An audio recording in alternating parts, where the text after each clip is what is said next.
Absolutely. This is Jamie with Starry Constellation Magazine, which is a very apropos magazine name for this incredible documentary you all have out right now. I have to ask you, Lisa, what was it about this topic that really fascinated you? Hi, Jamie. Lovely to be in conversation. Well, I think we all have this fascination with the cosmos, with the constellations. And how do we experience that firsthand? It's through our astronauts. They have been made for Americans, especially into national heroes.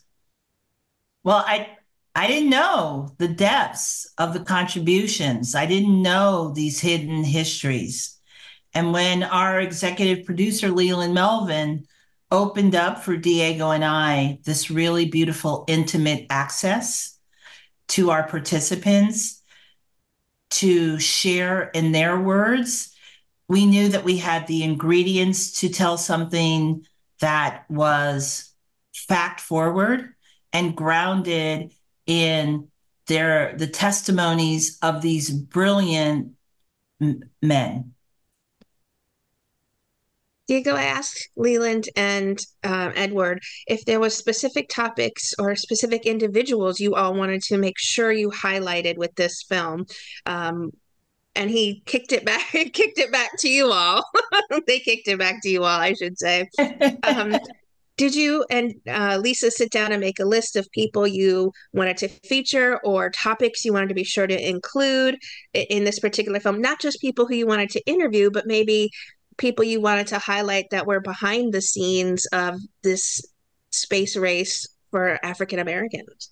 So when Lisa and I started working on the project, I think our initial idea and a foundational idea actually for how we approach the film and the subjects was that we wanted to center the film around our protagonist. We didn't want to have outsiders, say historians, space experts. We just wanted to have these incredible individuals that have achieved so much tell their own story. We wanted to give them agency. And so that was really what drove us at first. And then, we initially thought, we'll go to the pioneers. We got Guy Bluford, we got Ed. And in going to all these pioneers, what we discovered is that every single astronaut that we talked to pretty much told us the same thing. And it's, I'm happy to participate, but I have a condition. My condition is you have to go. And if you want to tell my story, you need to go and talk to these other astronauts that either came before me or at the same time as I did. And so we started discovering very early on that the story kept expanding because every astronaut would lead us to another one and another one. And so we understood that there was a strong sense of legacy in their individual stories, and they're all interconnected, which is, I think, what you learn in the film, that there's a tightly knit community of people that have a similar experience, even though they're all different. And they want to make a point in explaining that they are there and they achieved what they did thanks to others that paved the way for them. And they want to do the same for the ones coming after. So you get all the way to today with Victor Glover or Jessica Watkins, who are in the Artemis missions that will go back to the moon. Lisa, Edward told me that he didn't start out to be a political figure, that this wasn't something he had in mind. He really just had a love of flying, a love of space, and things like that. Was that a surprise to you that people like him who were just looking to be a part of space history, they weren't looking to make political moves, but they've become such iconic symbols of both of those both of those dichotomies. I think what's interesting about Ed Dwight is something he will tell you himself is that he didn't know about Black history. He didn't know about legacy. He has said he didn't know about slavery. He had what he calls a was taught a white history that only looked at a very small segment of the contributions of individuals to our country.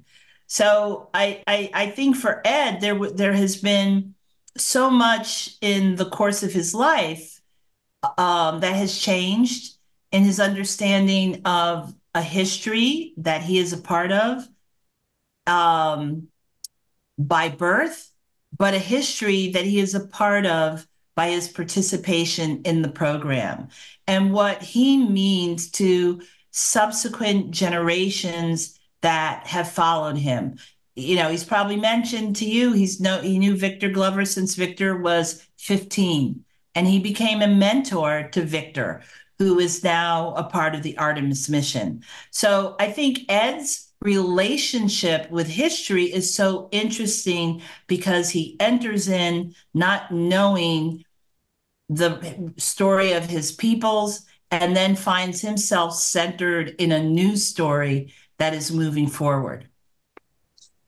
Diego, this whole documentary is exceptional. It's perfect for not just Black History Month, but people who love space, people who are fascinated with that aspect of things, and also certainly just humanity. What do you hope lingers with people that watch this documentary? Is it, there were unsung heroes that you don't know about that helped us get to these places? Is it's still possible, or that we even need to still go even further with our need to make change with not just the space community, but with racial relations as well?